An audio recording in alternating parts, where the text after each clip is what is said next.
What's going on, guys? Welcome to Talking Tide. This is your spot for the most mediocre Alabama sports news. And if you're me, or if you're an Alabama fan just in general, or maybe just a college football fan, I think you're a little bit happier today because we got to see Florida State get absolutely handled by Boston College. A Bill O'Brien led Boston College, so that warms my heart to see some Tier 1 complaining football teams get beat. But that's not what we're here to talk about today. We're here to talk Alabama football. This is the first one, or the first video on this channel, so I kind of want to give a layout of how I want this to go, and you're more than welcome to give me feedback. This channel is run by you guys. I'm just a guy with a microphone. So I want to put it where we're obviously going to talk Alabama sports. We're going to talk football, basketball, baseball, soccer, whatever else comes up, golf. We're going to talk whatever comes up in Alabama. I do want to talk a little bit about the SEC in general, especially when it comes to football and basketball, maybe, because that's a little more important when it pertains to team sports. So, what I want this to be, I want to go through. We'll just run through the games that are important as far as SEC play goes. Maybe some games that are not important if they have a upcoming opponent, something like that. And then obviously we'll talk Alabama football. I don't want it to last super long. I want to maybe run 15, 20 minutes at most, let you listen to it on the car on the way home or on the way to work in the morning, something like that. I can talk football for hours, but I know you don't want to sit here and listen to me ramble. Speaking of rambling, we're just going to go ahead and get into it, or I will just start word vomiting, talking about football. First things first, if you guys see these guys down here, oh, they're on this side. See these guys down here? SeatGeek and On It are two guys who really help out my Instagram page, so go follow Talking Tide over there. If you need some cards, if you want some sports cards, trading cards, autographs, anything like that, go to On It. If you need any tickets for the football game, Bama plays USF this weekend. We got the we have the Nick Saban field dedication this weekend. So go get some tickets with SeatGeek. I've got the link in my Instagram bio. So let's get into it. Week 1 of college football is officially over. Had some good games this week. Obviously, we had a lot of gimme games, cupcakes, if you will. We're going to go through them a little bit. I will pull up some of these games on the screen here just so you can see them. We got some stats. We got all that good stuff over there. I'm just going to go through them as I see them on my screen. Murray State, not much to be said there. 51-0. Missouri pick up pretty much where they left off. Brady Cook looks good, but it's Murray State, so it is what it is. Arkansas played Arkansas Pine Bluff, which I didn't even know was a school. And I couldn't tell you what their mascot is, even though I'm still looking at it. They beat them 70-0. Arkansas did. Again, not much to be said there. Arkansas looked like a good football program. We'll see how they do against real competition. A newcomer, Oklahoma, beat Temple 51-3. Not much to be said. Another cupcake game. We'll pass over that Georgia-Clemson one just for a minute because we can get the easy ones out of the way. Texas-Colorado State, another newcomer to the SEC. Quentin Ewers went 260, 3 touchdowns, 1 interception, which isn't great, but overall, Texas dog walked Colorado State. Ole Miss beat Furman 76-0. Now, when you look at easy games, there are easy games, and then there's Ole Miss throwing for 418 yards and 5 touchdowns. It is Furman, yes, but Jackson Dart looks like a real Heisman contender to me. I like Ole Miss as a program. I love Lane Kiffin, and I do like Jackson Dart. Obviously, when it comes to Ole Miss hate week, we're going to hate them. But for now, I'll give Ole Miss their credit. 76-0 is nothing to scoff at. Tennessee beat Chattanooga 69-3. I hate Tennessee, so we're not going to give them any props. I'm kidding. Of course, I'm going to give them a little bit of props. 69-3, good, a good win, but again, it's Chattanooga. Miami, Florida, and that's not the city of Miami, Florida. That's the Miami, Florida football game where the Hurricanes went in and manhandled the Gators. This was at home for Florida. This was a big game. This was a bit of a crossroads for both programs. Miami have always talked the big talk, never been able to turn up when the moment matters, and this time they did. They looked like they could have beat Florida. If they played this 100 times, they would win it every single time. Cam Ward looks like a real threat. Miami have a real potential to go into, I believe, the college football playoff, and Florida did not. I think Florida is more likely to fire a head coach in Billy Napier than make it to the playoffs. they just look very uninspired. At home, the Swamp was pretty dead. It's not the way you should play a rivalry game. They did not come out there looking like they were prepared. They just were not prepared for that game at all. I don't think they have, whether it's the leadership or the roster, there's something missing there in Florida. Florida have all the makings to be a massive program like they have been in the past, and right now they're just not there. They will do well to win, I'd say, 3 games now this year. I thought they had a chance to win this game, but watching them come out, they look very uninspired. They play Stanford next week at home. They'll win that game, I believe. They play Texas A&M, which is an interesting character. We'll talk about them. Mississippi State, UCF. I feel like they'll get one win out of those two, maybe. More likely to be UCF than Mississippi State because UCF is at home. Then they play Tennessee, Kentucky, Georgia, Texas, LSU, Ole Miss, and Florida State, which I think are L's across the board. If they get one win out of that bunch, that'll be good for them, but they're a 4-win program this year, I think, at best. So I don't expect Billy Napier to have a 4th season at Florida. Although I really like Billy Napier, I just don't see him being there at the end of the season. We have the upset of the week, actually, coming up next. That one happened in Vanderbilt. Vanderbilt beat Virginia Tech as a double-digit underdog.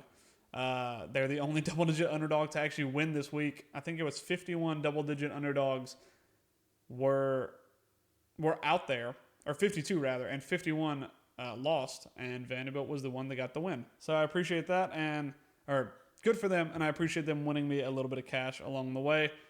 They have a real quarterback now. I don't think they're going to be the worst team in the SEC this year, which is something weird to say because of the team we have coming up next, who I think will be a much worse football team in the SEC this year.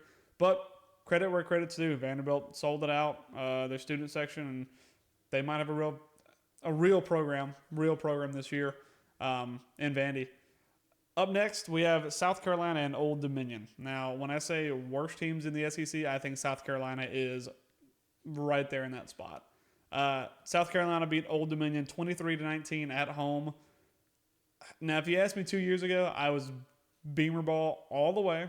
I really thought they had a good thing going at their program, but something happened. Something not good has happened at South Carolina, and they have really fallen off the bus a little bit. I think they will really struggle this year. I think it's going to be them versus Florida to see who fires their head coach first.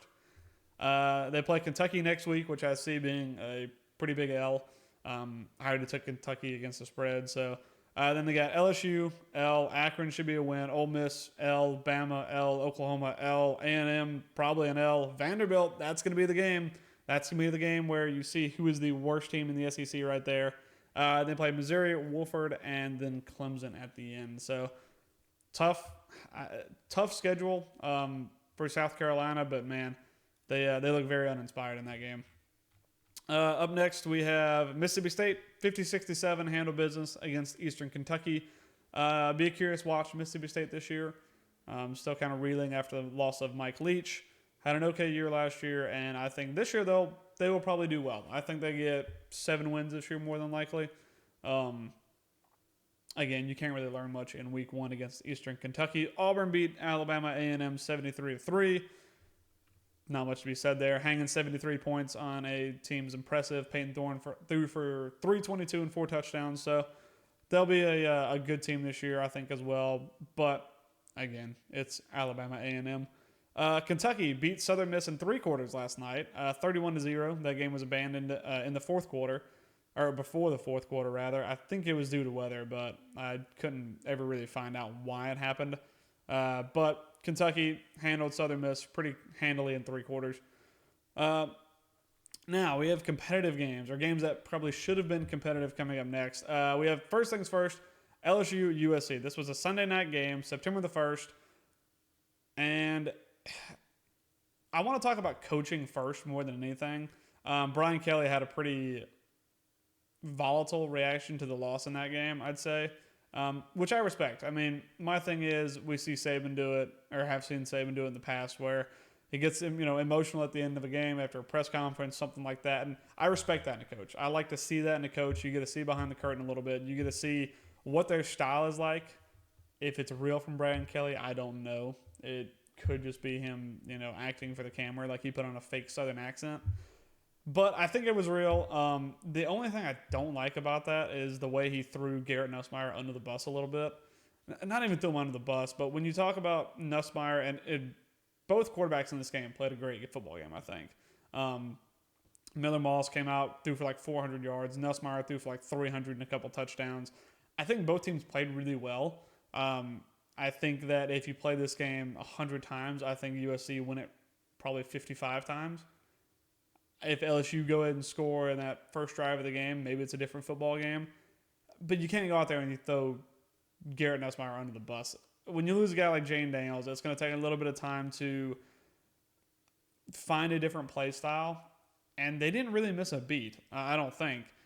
Nussmeier seemed in rhythm, on time, early, found weapons, did a good job. Didn't have any turnovers till the very end of the game. So that's not on Nussmeier. It's maybe more on coaching more than anything. But I think USC just played a better football game. They have a defense now this year, supposedly. LSU have a better defense as well. They didn't, give up 500,000 yards. But I just think USC outplayed them. It's as simple as that. Neutral site game. It was going to favor USC a little bit just due to location. But USC just went out there and beat them. I don't think it's due to Garrett Nussmeier's quarterback play or anything like that. I just think the defense couldn't get the stop when they needed it. All right, next one, Texas A&M, Notre Dame. Texas A&M at home, this one at Kyle Field. Notre Dame got a win.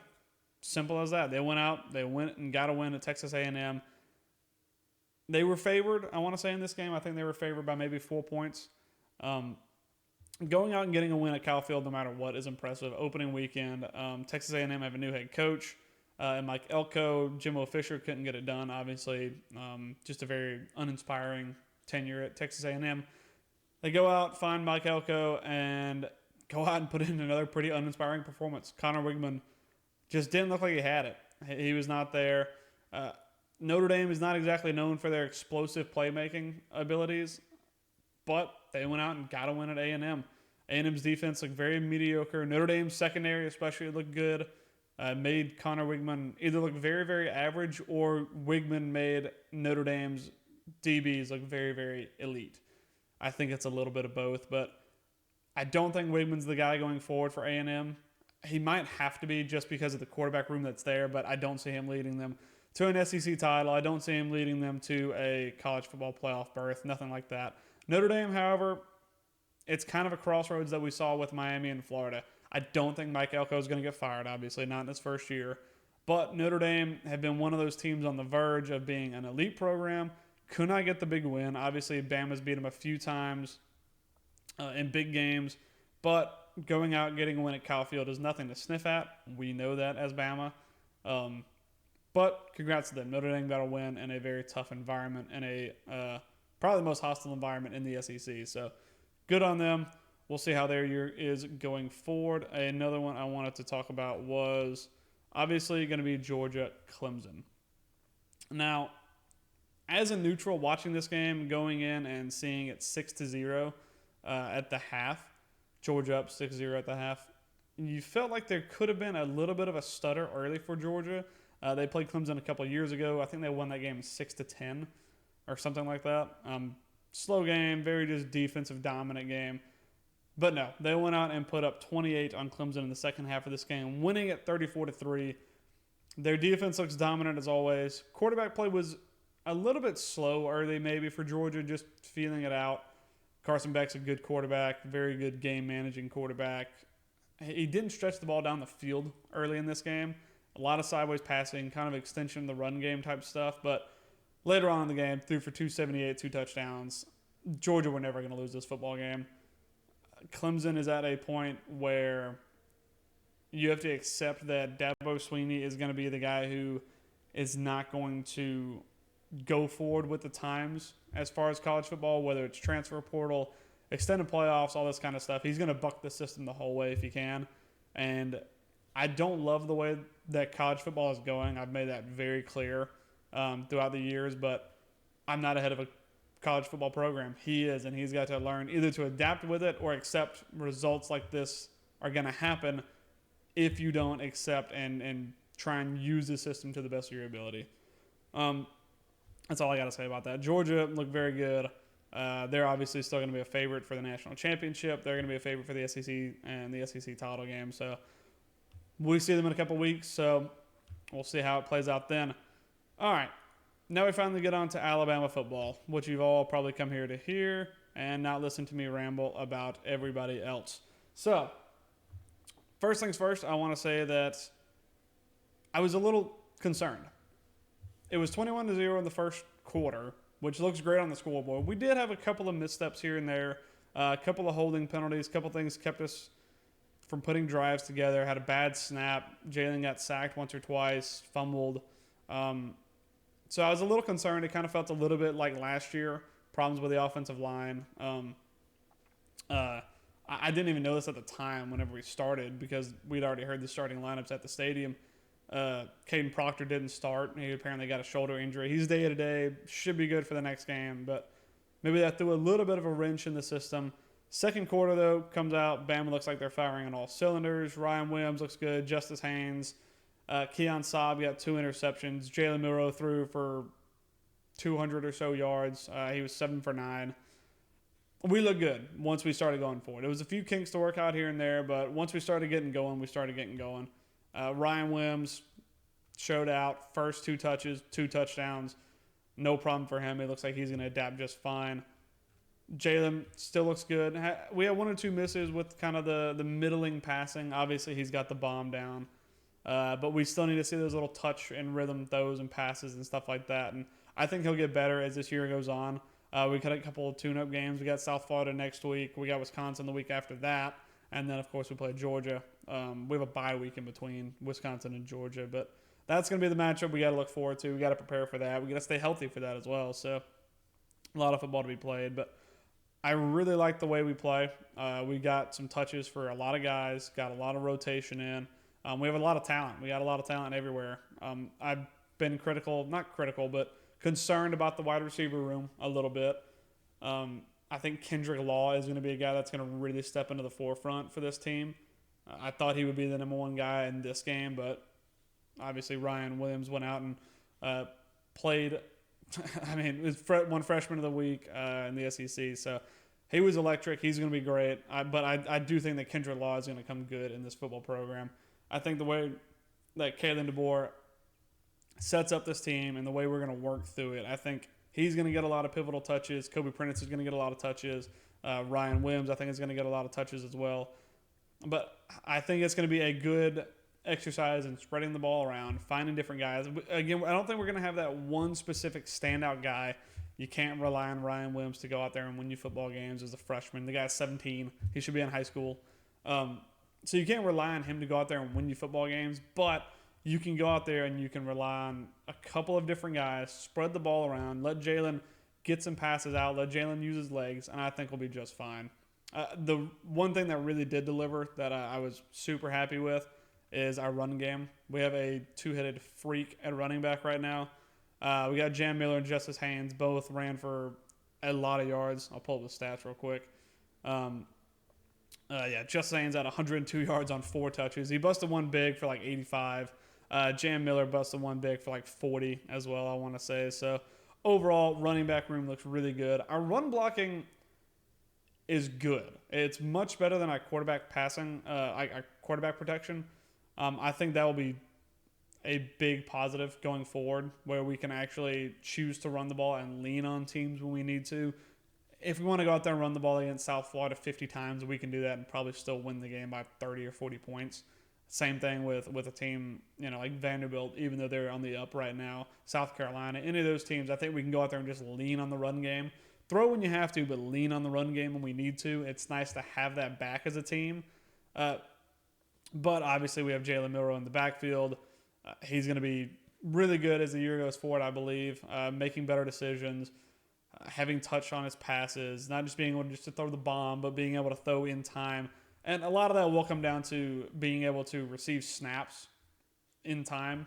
It's hard to throw a timing route when the ball's on the ground. You got to go pick it up. So center was better. That was one big question mark coming throughout the year. We got a good center now. Had one bad snap. I'm going to let it go. and we'll see how we do going forward. But overall, this team's impressive. We have a lot of weapons. That's very apparent. Defense looked good. We looked like we wanted to smother teams. Western Kentucky, we're never going to win that football game. TJ Finley was not able to throw the ball well at all. And another big question mark around this team was the defensive backs. I mean, Keon Saab went out, got 2 picks right off the bat. Could have had 3.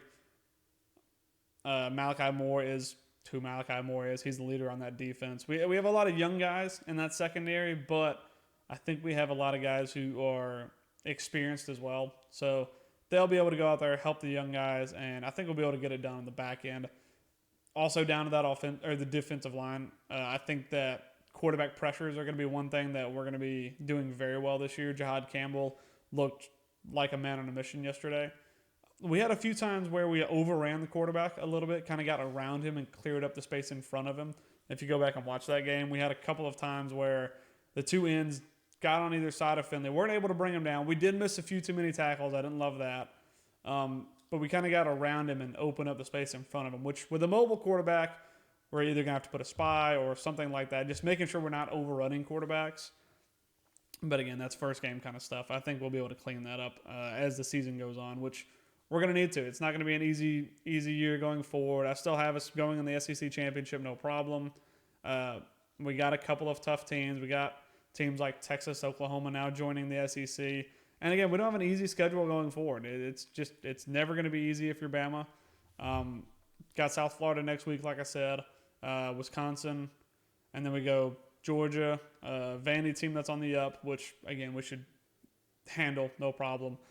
South Carolina, again, we should handle no problem. Then we play at Tennessee, never an easy place to play, and they look good, so that's going to be a tough game. Missouri on the up as well, looking like a good team.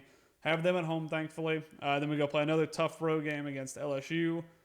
Again, a team that looks like they are going to be a team full of weapons. Mercer, then we play at Oklahoma, then we play Auburn at home. So it's never going to be an easy track, but I see us getting the SEC championship if we can continue the path that we're on. The good thing is that we didn't really skip a beat. We lost the greatest coach in the history of college football, and we go out and we still hang almost 70 points on a team. We could have hung more if we wanted to. Had the second string and third string and fourth string guys get a lot of touches, which is good. I thought Ty Simpson looked good despite missing 1 or 2 passes. I think he can fit in this Kalen DeBoers team very well going forward in the next few years. But, I think we look good overall. I don't see us missing a beat, really. I think we will play tougher teams, obviously being able to spread the ball down the field. Georgia's going to be one of them. We're going to have to contain that and find ways to play against teams like Ole Miss or Missouri that can kind of stretch the field a little bit, really kind of test those young DBs. But I think we'll be okay going forward. Again, we lost the greatest coach to ever do it in college football, and it's never an easy thing going forward after that. But we look like we didn't miss a step this week. Coming up next, we got USF.